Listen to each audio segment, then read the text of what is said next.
சென்னை கீழ்ப்பாக்கத்தில் பனைமரம் ஆட்டோ மீது சாய்ந்து ஓட்டுநர் சம்பவ இடத்திலேயே உயிரிழந்தார். இதுகுறித்து செய்தியாளர் சதீஷ் தரும் கூடுதல் தகவல்களை கேட்கலாம். சதீஷ், விரிவான விவரம். கண்டிப்பாக சென்னை கீழ்ப்பாக்கம் மேடவாக்கம் டேங்க் சாலை வழியாக சென்று கொண்டிருந்த ஆட்டோ மீது சென்னை கீழ்ப்பாக்கம் மனநல மருத்துவமனை வளாகத்தில் இருந்த பனைமரம் ஒன்று மரத்தின் மீது ஆட்டோவின் மீது விழுந்து ஆட்டோ ஓட்டுநர் சம்பவ இடத்திலே பலியான சம்பவம் என்பது மிகவும் பரிதாபகரமாக நிலையான உள்ளது. குறிப்பாக தனியார்பேட்டை பகுதியை சேர்ந்த வஉசி நகரை சேர்ந்த ஆட்டோ ஓட்டுநரான அப்துல் வாகத் நுங்கம்பாக்கத்திலிருந்து சவாரி ஏற்றுக்கொண்டு வைணவரம் சென்று கொண்டிருந்த போது இந்த விபத்தானது ஏற்பட்டது.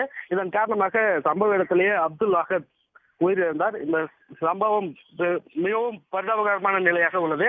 இது குறித்து கீழ்ப்பாக்கம் காவல் நிலைய போலீசார் வழக்கு பதிவு செய்து இறந்த ஆட்டோ ஓட்டுநரின் உடலை கைப்பற்றி பிரேத பரிசோதனைக்காக அனுப்பி வைத்துள்ளனர். இது குறித்து விசாரணை நடத்தி வருகின்றனர். விவரங்களுக்கு நன்றி சதீஷ். உடனுக்குடன் செய்திகளை தெரிந்து கொள்ள சன் நியூஸ் பெல் ஐகானை கிளிக் பண்ணுங்க.